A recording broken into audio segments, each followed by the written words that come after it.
Het is een bijzonder gezicht. Een Lietse bak met een stukje droeg laan in zo'n grut mar. Krijgt hier was ze zo winnen en krijgt hier verspraat in duizenden stukjes luidt een bommenwerper uit de Tweede Wereldoorlog. Ik heb een stukje over de bodem of het IJsselmeer gelopen, ja, inderdaad. En hoe voelt dat? Net alsof je op de maan loopt, denk ik. Maar kuier de boeien met er nou net meer bij. De bak is droeg genoeg om te beginnen met de berging. En een stuk maar van een 4 kilometer verkleert het daar militair terrein. Die bommen die liggen dus bloot.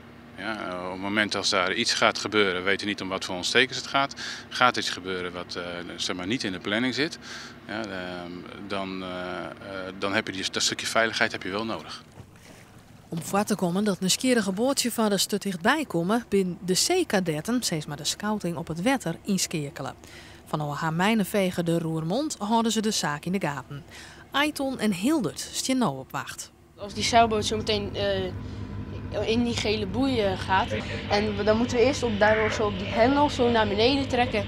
En dat doen we ongeveer 3 keer. En als die dan er nog steeds niet uit is, gaan we via de portofoon dan praten. Wilt u alsjeblieft het gebied verlaten? En als hij dan na 3 minuten of 2 minuten geen antwoord heeft, dan gaan we met de rib naar hem toe varen en dan mag je niet meer langskomen. Heel streng is dat dus? Ja, dat moeten we ook wel zijn. Senior kadetten en politie springen bij op het mat.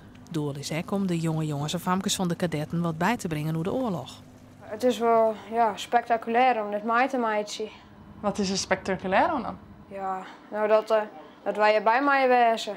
Is het echt wel eens heel erg saai?